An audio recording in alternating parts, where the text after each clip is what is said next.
बैल है जिसके पैर में बहुत टाइट, जो स्कूल की बच्चियों के लिए रिबन यूज होता है वो बांध दिया गया है। खोलने नहीं दे रहा है रिबन को।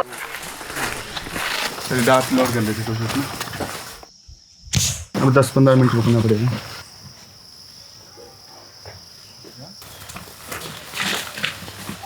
और एक बार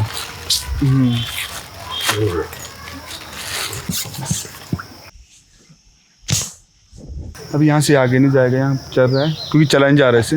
अब बैठने वाला है, जैसे बैठता है फिर रस्सी डाल देंगे हम। देखा कि हम तो टीटॉन स्ट्रीट करने गए थे, पर वहाँ पे देखा कि वुंड काफ़ी डीप तक। इसको ना लेके जाना पड़ेगा। क्यों, हालत खराब है? हाँ, बड़ी डीप रस्सी, मतलब रस्सी बड़ी डीप है। ले आओ अपना ग्रोटा वाले के लिए, देखते हैं अगर ग्रो वाली 1-2 दिन में जाएगी तब नगरोटा का करेंगे। ओह गॉड, बहुत डीप है ये तो। मोली अंदर डीप थी और ज़ख्म भी काफ़ी गहरा था। हमें मोली को फोर्सेप्स से खींचना पड़ा और जैसे खींच के फिर हमने काटा उसको तो आराम से कट गई, पर वूंड डीप था उसका। फिर हमने अच्छी क्लीनिंग की उसकी और अच्छे से उसकी प्रॉपर पैडिंग के साथ उसकी बैंडेजिंग कर दी। उम्मीद करते हैं वो जल्दी रिलीज़ हो जाएगा। पता नहीं क्या करेगा क्या नहीं। एक बार अगर छूट गया ना गलती से, इसको हम सेडेट कर रहे हैं ताकि इसको केज में डाल के फिर हम फार्म में जो शिफ्ट करने जा रहे हैं वहाँ पे आराम से पहुँचा सकें। अदरवाइज हमें ये भी डर है कि रास्ते में गलती से कुछ इंसिडेंट ना हो जाए।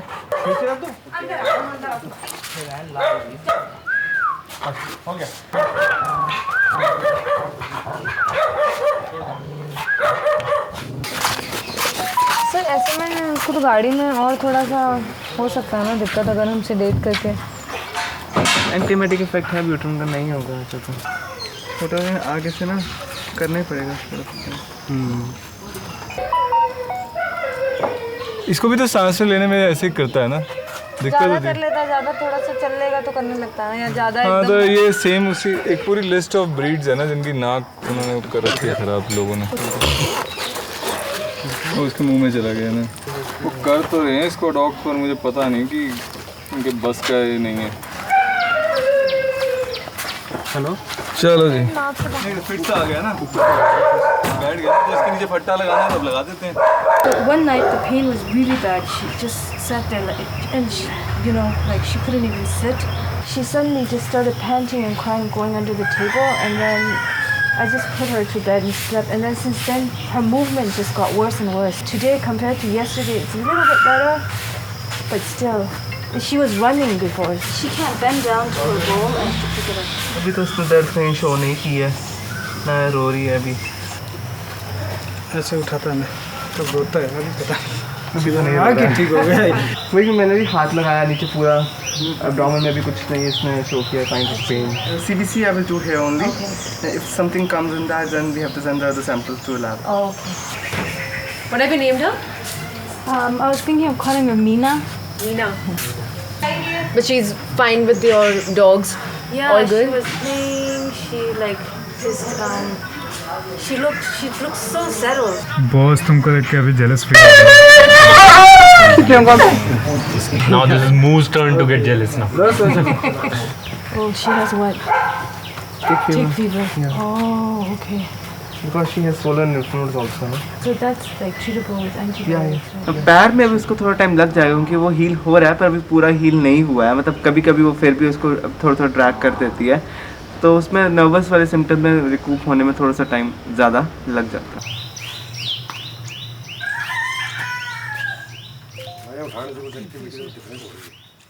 ये मेरे को गुलेर में मिला है, आवारा गाय थी, उसके साथ ही ये इसे रखा हुआ था। जैसे मैं घर छुट्टी आया तो मैंने देखा ये बेचारा रो रहा था। मतलब उस टाइम पे ना इसकी गाय, मतलब वो गाय में किसी ने चोट लगाई है चलते चलते ना, तो काफ़ी ज़्यादा घाव था इसको। चल अंदर, मैं तो ऑलरेडी सोशल रिस्पॉन्सिबिलिटी के हिसाब से इसको लेके आया हूँ। ठीक है सर, ये आप यहाँ पे साइन कर दीजिए। इसे बस यही लिखा हुआ है कि अभी हमारी जिम्मेदारी है। कोई बात नहीं, ठीक है, लेकिन उसको ले जाना फिर उसके बाद के बाद छोड़ देना इसको। माँ है वहाँ पे? जी वहाँ पर पैर लगा रहा नहीं चाहिए नहीं, पैर नहीं सर, इसको अगली टांग पे बहुत बड़ा मैगेट वुंड है, वो लोग बता रहे थे कि फ्रैक्चर भी है, पर फ्रैक्चर अभी पता लगाना बहुत मुश्किल है क्योंकि बहुत स्वेलिंग है और कॉन्ट्रैक्चर भी बड़ा है टांग में। तो अभी तो मैगेट वुंड का ट्रीटमेंट कर रहे हैं हम। जैसे स्वेलिंग कम होती है, मैगेट्स निकलते हैं, तो उसके बाद थोड़ा फ्रैक्चर का थोड़ा क्लियर आउट हो जाएगा। ओके जी ओके।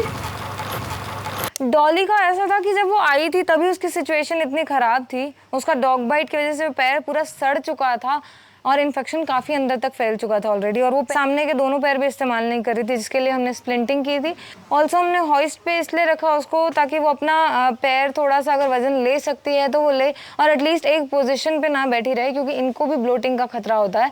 एंटीबायोटिक का कोर्स कंप्लीट करने के बावजूद भी उसका इन्फेक्शन में बिल्कुल फ़र्क नहीं पड़ रहा था। वो खाना वगैरह खा रही थी लेकिन इन्फेक्शन इंटरनली बढ़ा जा रहा था, जिसकी वजह से उसकी डेथ हुई।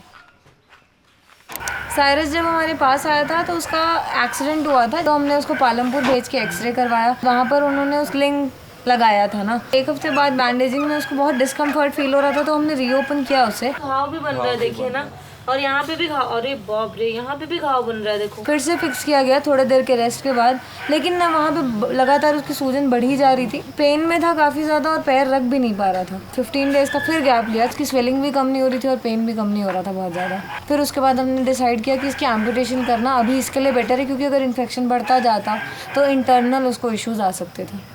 अभी साइरस की एम्पुटेशन सर्जरी चल रही है, तो पिछली बार हमें पोस्टपोन करनी पड़ी थी क्योंकि उसका पल्स रेट है वो काफ़ी डाउन हो गया था सर्जरी के टाइम पे। बच्ची को सर्जरी सक्सेसफुली कंप्लीट हो गई है और अभी वो रिकवर भी अच्छा कर रहा है। अभी तो कोई स्वेलिंग वगैरह भी नहीं है उसको, और बस उसके एंटीबायोटिक्स और पेन किलर्स हमने चलाए हुए हैं जो उसकी रिकवरी में थोड़ी हेल्प करेंगे और सेकेंडरी बैक्टीरियल इन्फेक्शन से भी या कोई भी इन्फेक्शन से बचाएंगे उसको। थैनोस के गोबर से लम्सी ब्लड टाइप का कुछ फ्रेश निकला, मैं देख के आ जाता हूँ। सिम्टम हम बेसिकली एक तो गैस्ट्रो की दिक्कत हो सकती है, गैस्ट्रोएंटेराइटिस मतलब स्टूल्स में ब्लड आना। स्मॉल इंटेस्टाइन में उसमें नहीं है इन्फेक्शन, ये रेक्टम के एरिया के आसपास, क्योंकि ये फ्रेश ब्लड है।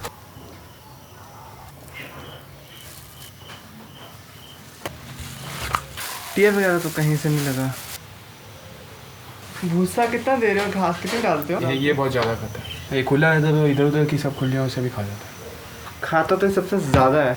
ये पानी तो बहुत ज़्यादा पीता है। हाँ ये ज़्यादा तो पीता है, लेकिन जितना इसको पीना चाहिए उतना वो पीता नहीं। आज भी ये को बोलना मेरे को पानी ज़्यादा भरा करो, बार बार भरा करो, बटते नहीं ना, मैं पी नहीं पाता हूँ। फिर गलती तेरी भी है ना, सबका पूछा खा लेता है, क्यों अपना खा खाली। कैसे होना रिलीज तूने, जाना ना अपने घर अपने दोस्तों के पास, अच्छे बच्चे बनो। किसी एक स्कूल के साइड में एक छोटी सी जगह है, वहाँ पे एक फीमेल डॉग ने कुछ बच्चे दे रखे थे। वार्म एनवायरनमेंट इनको नहीं मिल पा रहा था, 15 दिन से भी कम का है।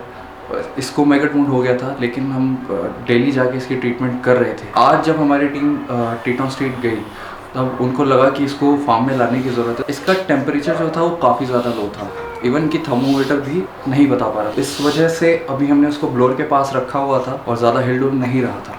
चेकअप करने के बाद पता लगा कि इसकी हार्ट बीट ख़त्म हो रही है धीरे धीरे करके। हमने रिवाइव करने की कोशिश करी, CPR देने का कोशिश भी किया, लेकिन वो इस चीज़ को भी रिस्पॉन्स नहीं किया। और हमने मेडिकेशंस भी दी, इमरजेंसी मेडिकेशंस जो हमारे पास है वो हमने दी, उसको भी ज़्यादा इसने रिस्पॉन्ड नहीं किया। हम इसको CPR दे रहे थे तो उसके नोज से फ्लूइड बाहर आया, दैट मीन्स इसको न्यूमोनिया है।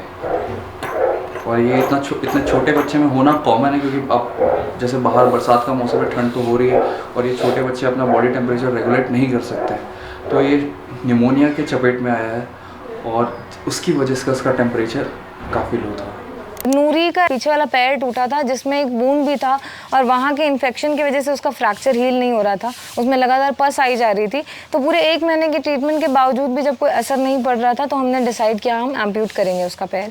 एम्प्यूटेशन के लिए सब कुछ प्रिपेयर होने के बाद इस टाइम पे गलती यही हुई कि उसने शायद कुछ खा लिया, क्योंकि हमारे पास कोई प्रॉपर आइसोलेशन एरिया नहीं है ऑफ फीड रखने के लिए। और जब सर्जरी के लिए उसको लिटाया गया था और सर्जरी के लिए जब हम उसकी शेविंग वगैरह कर रहे थे तो ज़्यादा देर लेटे होने की वजह से ब्लोट के कारण जब उसको लोकल एनेस्थीसिया लगाया गया पैर में तभी उसकी डेथ हो गई। लेकिन हाँ, हम इस बार कोशिश कर रहे हैं कि कोई एक particular spot of feed animal के लिए बनाए। मधुबाला जो हमारे पास द्रमन से आई थी, इसकी हड्डी बाहर थी, तो जब हमारे पास वो आई हमने उसकी स्प्रिंटिंग कर दी ताकि उसकी हड्डी अंदर चली जाए। हड्डी अंदर चली गई थी, फिर धीरे धीरे हड्डी पे मांस आ गया जिससे कि वो सारा कवर हो गया। कुछ टाइम बाद जब वो हड्डी अंदर चली गई, पूरा मांस आ गया, हमने उसकी स्प्रिंटिंग खोल दी, फिर वो हल्का हल्का पैर नीचे लगाने लगी थी। सिर्फ स्किन की हीलिंग बची थी जिसकी वजह से हमने उसको रिलीज़ कर दिया कि जो उसके टेक केयर करने वाले थे वहाँ पे वो सिर्फ ऑइंटमेंट उसको लगा सकते थे, और वो उसका बच्चा भी वहाँ था तो वहाँ पे वो अपने बच्चे के साथ ज़्यादा कंफर्टेबल होती है, वो आराम से वहाँ पे रह लेती। यहाँ की इन्फेक्शन वगैरह से भी वो थोड़ी बच जाती। I love you too.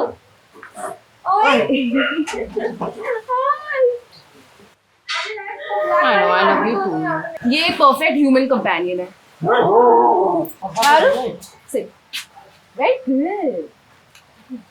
टिंडा अपना डिस्टेंस खुद भी मेंटेन कर लेती है, उसको अपना स्पेस भी पसंद है, ह्यूमन इंटरेक्शन भी उतना ही पसंद है, लेकिन ठीक है इतना ज़्यादा नहीं है, लेकिन बारिश को बहुत ज़्यादा है ना। बेस्ट फ्रेंड चाहिए आपको, बेस्ट फ्रेंड चाहिए। सबकी फ्रेंड भी है, ये बहुत ही डॉग फ्रेंडली है, तो वो सारे अडॉप्टेबल से दोस्ती कर देती है, चाहे नया हो पुराना हो उसको फर्क नहीं पड़ता। What is this? Everyone is ignoring. बारिश मेरे को बच्चे चला। मेरी बात नहीं सुन रहे आज। हाँ तू आ जा। ये आगे दे देते हैं, पूरा ले लो। सबसे प्यारी बच्ची है ये। बारिश कम ऑन।